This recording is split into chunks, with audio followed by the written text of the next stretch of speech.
Okay, I think we shall begin.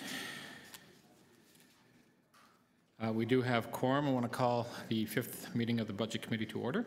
We acknowledge the land we are meeting on is the traditional territory of the many nations, including the Mississaugas of the Credit, the Anishinaabe, the Chippewa, and the Haudenosaunee, and the Wendat peoples, and is now home to many diverse First Nations, Inuit, and Métis people. And we also acknowledge that Toronto is covered by the Treaty 13 with the Mississaugas of the Credit.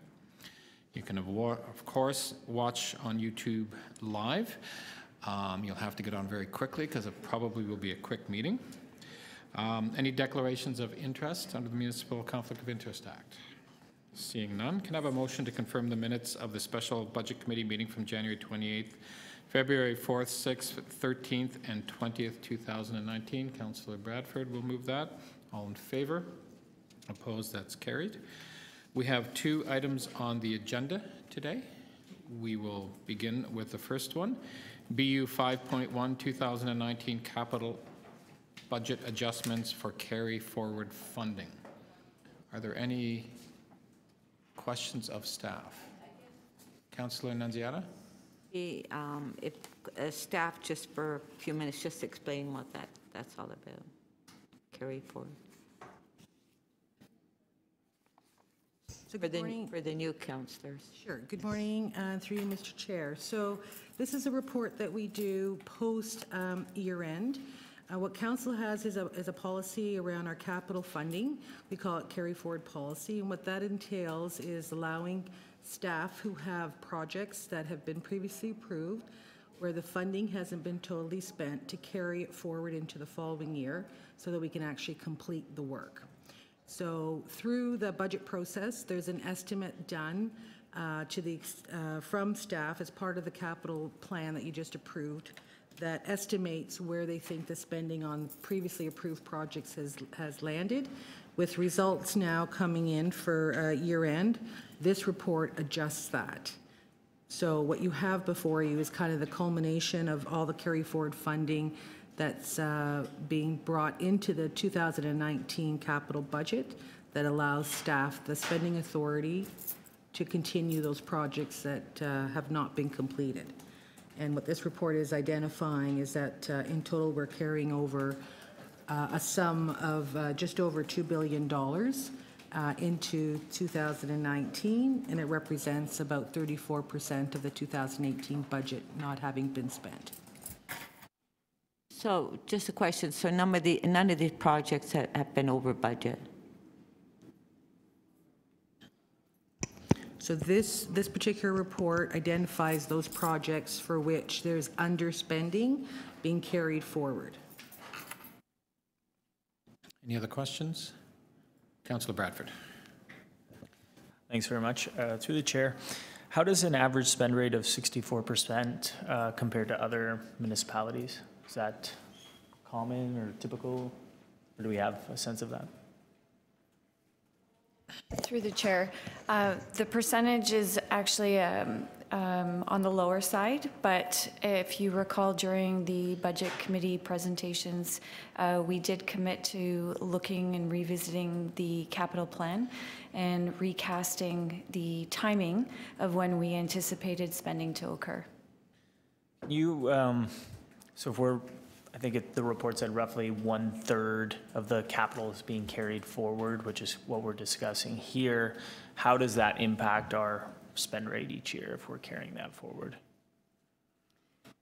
Through the chair, that's why we actually have to revisit the overall capital plan to ensure that the projections are up to date and that we have a clear understanding of when the spending will occur. What sort of things can we as a committee do to improve that as we go forward in the 2020 budget process? What things should we be looking at? Through the chair, the entire process of budgeting for capital projects, we need to look at the quality of the estimates, the reality of the corporation's capacity to deliver on the projects, but as well as the external capacity, so the industry's capacity to deliver on the projects. We actually have to revisit the capital plan to ensure that the assumptions are well supported and reflect the current reality. Okay, and then last question specifically, obviously provincial and federal priorities sometimes have an impact on our capital budget. The recent announcement of $1.1 billion cut via the gas tax will have implications for the City of Toronto and the TTC's budget. What should we be doing now in the coming months as we work through the 2020 budget process to address that? So through the chair, it comes back to the assumptions that are built in, and again, the timing of the funding. So we are going to, as you know, the provincial budget was just late last week. So we actually have to go back and look at what projects potentially are impacted and come back with a better understanding of the assumptions, the ability to deliver, and determine whether or not the same priorities still exist. Thank you very much. Any other questions from committee members? Councillor Layton, just on the first item, BU 5.1. Just a follow-up question to that I'll actually ask. We do this every year, and this year, out of any other years, the $2 billion, is that typical of a normal cycle to have this kind of carry forward? So through the chair, my understanding is prior years' spends mirror the same percentage that we delivered on in 2018. So within the 60% reality, I can also ask the executive director if she has any other comments. My understanding is that our historical spend has been somewhere in the 60% area. So that being said, you take the unspent amount of the total budget, and it would seem like it's historically in that same area. Yeah.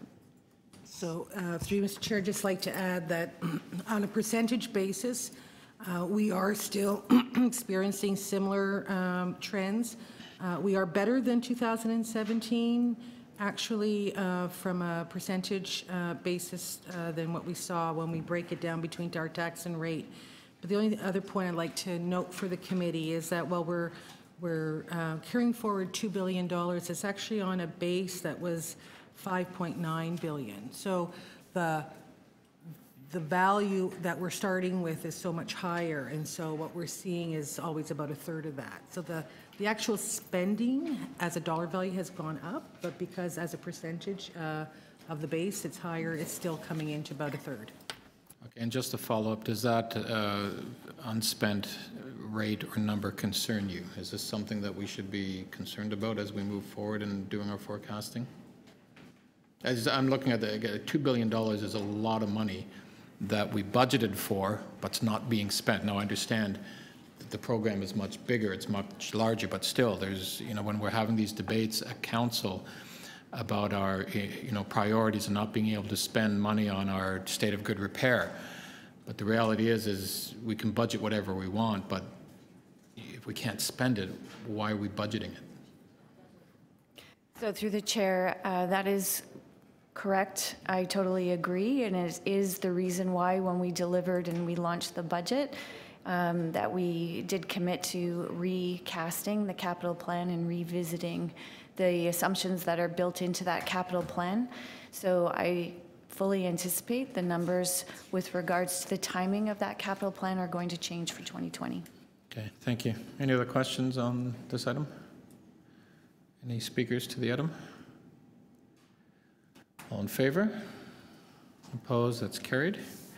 Go on to BU 5.2, Toronto Water 2018 year-end capital budget and 2019 to 28 capital plan adjustments. Is there any questions? Did you want to, for the new members, just a quick overview of what this item means? If I could just have staff just provide a quick overview of what this item entails.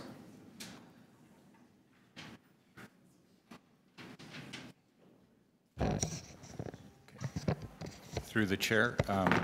So this report takes into consideration the accelerations and deferrals of projects in 2018 and adjust the cash flows accordingly. And as well, it makes similar adjustments for the 10-year capital plan. Okay, any other questions? It's similar to the first item, but just more focused on Toronto Water. Seeing no questions, no speakers, all in favor of the item? Opposed? That's carried. That's it. We're done. The nice thing about Budget Committee after the budget is done.